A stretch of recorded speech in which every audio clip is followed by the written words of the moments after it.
महल से बहिष्कृत करने का महाराज को घोर पश्चाताप है। वे आपसे मिलने के इच्छुक नहीं। प्रणाम।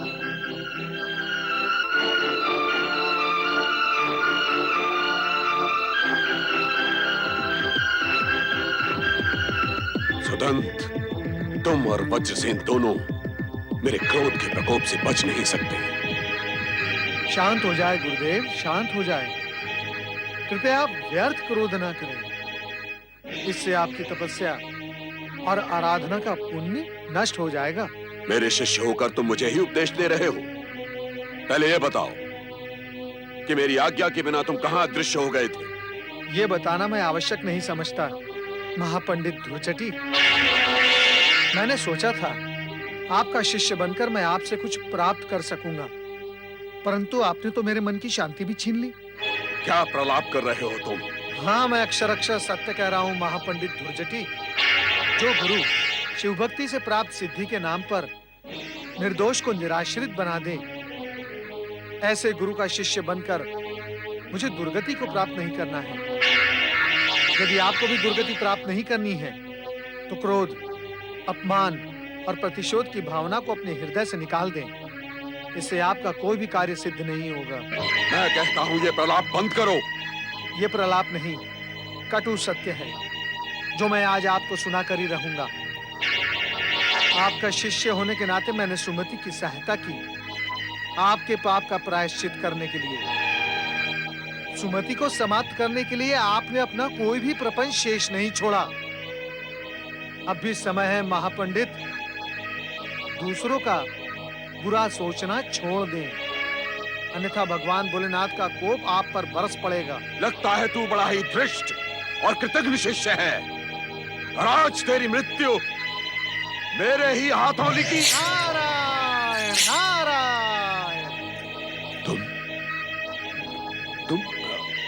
आप?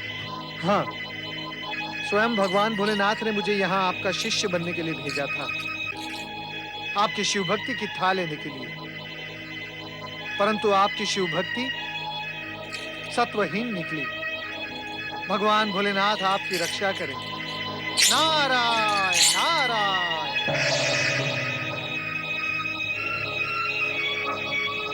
देवर्षि नारद,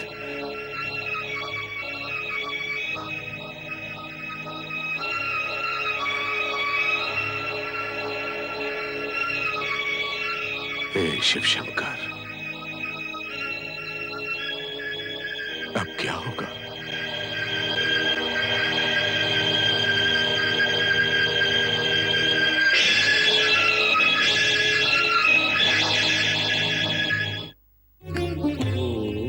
नमः शिवाय।